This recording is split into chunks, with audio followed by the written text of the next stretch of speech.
আসসালামু আলাইকুম। আশা করি আমার কথা শোনা যাচ্ছে। আহ, আহ, যে ব্যাপারটি নিয়ে গ্রুপে আলোচনা হচ্ছিল সেটা হচ্ছে যে চতুস্থলকের এটি যদি একটি চতুস্থলক হয়, সেই চতুস্থলকের এখানে চারটি পরমাণু আছে, যেমন মিথেন। এর মাঝখানে আছে কার্বন এবং চারপাশে চারটি হাইড্রোজেন।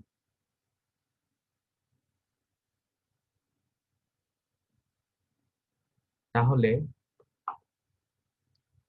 তাহলে যা হবে তা হচ্ছে যে এখানের যে বন্ধন কোণগুলি এখানের যে বন্ধন কোণগুলি সেগুলি কত সেটা নির্ণয় করার জন্য পেপারটি লেখা ছিল। তো এগুলি কি, এটা জানার জন্য আমাদের জানতে হবে ভেক্টর সম্পর্কে কিছু গুরুত্বপূর্ণ জিনিস। যেমন ধরেন যে একটা ভেক্টর আছে আমাদের এ ভেক্টর, এটা একটা ভেক্টর, এবং এটা আরেকটা ভেক্টর বি ভেক্টর।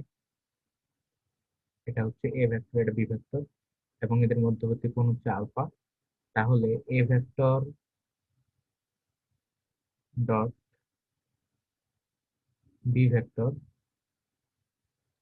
এর মান হবে এ ভেক্টরের মান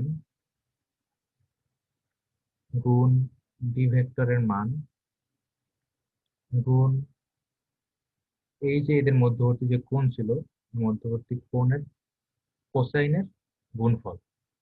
এটা হচ্ছে একটি ভেক্টরের স্কেলার গুণফল বা ডট গুণফলের মান। যারা ইন্টারে পড়ে তারা এই সূত্রটা অবশ্যই জানে।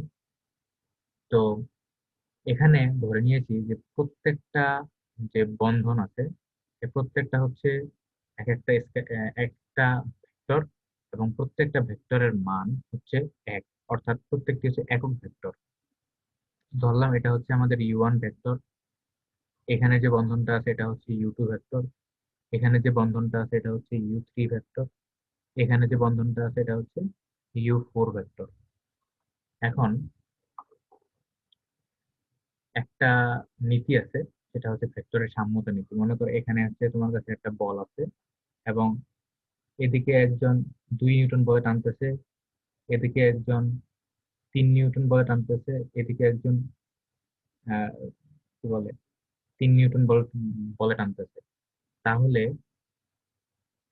এই বলটা সাম্যাবস্থায় থাকবে, আহ, সাম্যাবস্থায় থাকবে যদি এদের সবার যোগফল শূন্য হয়। 2 যোগ 3 যোগ 3 এটা তো শূন্য না, তাই না? এটা তো শূন্য না। তাহলে এটি সাম্যাবস্থায় থাকবে না। ঠিক আছে।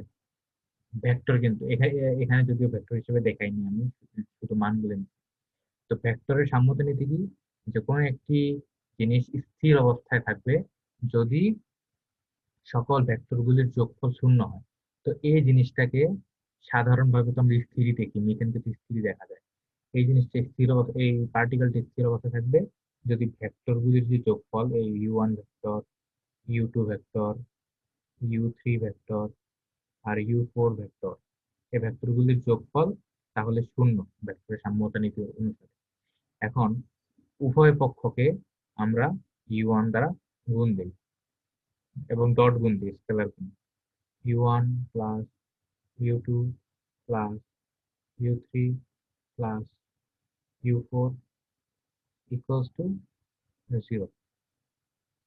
তো স্কেলার গুণ আমরা জানি যে এটাকে আমরা আহ, যে স্কেলার গুণ বন্টন বিধি মান। তো আমরা এটাকে লিখতে পারি ইউ1 ডট ইউ1 এটার সাথে এটা, তারপর হচ্ছে এটার সাথে এটা, প্লাস ইউ1 ইউ1 ইউ2 প্লাস, তারপর এটার সাথে এটা, ইউ1 ইউ3 প্লাস ইউ1 ইউ4 সমান 0। আচ্ছা, এতটুকু তো আমরা বের করলাম।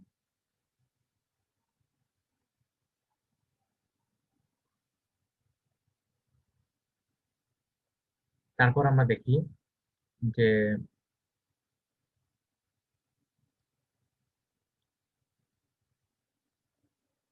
তারপর আমরা দেখি যে এইখান থেকে কি করা যায়। ইউ1 এবং ইউ1 এর ডট গুণফল হবে ইউ1 এর মান, যেটা হচ্ছে 1, গুণ এই ইউ1 এর মান 1 গুণ কস ইউ1 এবং ইউ1 এর মধ্যবর্তী কোণ। এই ভেক্টর এবং এই ভেক্টরের মধ্যবর্তী তো কোনো কোণ নাই, তাই না, জিরো। তো কস জিরো এতটুকু এখানে আসছে। এই যে কিছুক্ষণ আগে দেখালাম যে দুইটা ভেক্টরের ডট গুণ করলে কি হয়, যোগ ইউ1 ইউ2। ইউ1 এর মান 1 গুণ ইউ2 এর মান 1 গুণ কস ইউ1 আর ইউ2 এর মাঝখানের কোণ হচ্ছে আলফা, প্লাস ইউ1 ইউ3 কস ইউ1 আর ইউ3, এই যে মাঝখানে যে কোণটা, এটা হচ্ছে আলফা, প্লাস ইউ1 ইউ4 আর হচ্ছে কস ইউ1 আর ইউ4 মাঝখানে কোণ হচ্ছে আলফা। তাহলে সবগুলি যোগফল হচ্ছে জিরো। তাহলে এটার মান cos 0 ডিগ্রির মান তো 1, তো 1 গুণ 1 গুণ 1 হচ্ছে 1, প্লাস এটা হচ্ছে 1 cos আলফা, এখানে আরেকটা cos আলফা, এখানে আরেকটা cos আলফা, সবগুলি যোগফল হচ্ছে 3 cos আলফা সমান হচ্ছে জিরো। এখান থেকে আমরা যদি এটাকেও এখানে নিই, তাহলে 3 cos আলফা সমান হচ্ছে -1, আর আলফা সমান হবে cos 1 -1/3। এটা বের করলে দেখা যায় যে 109 ডিগ্রি 28 মিনিট 16 সেকেন্ড বের হয়। এটাই হচ্ছে আমাদের ফলাফল। সবাইকে সাথে থাকার জন্য ধন্যবাদ।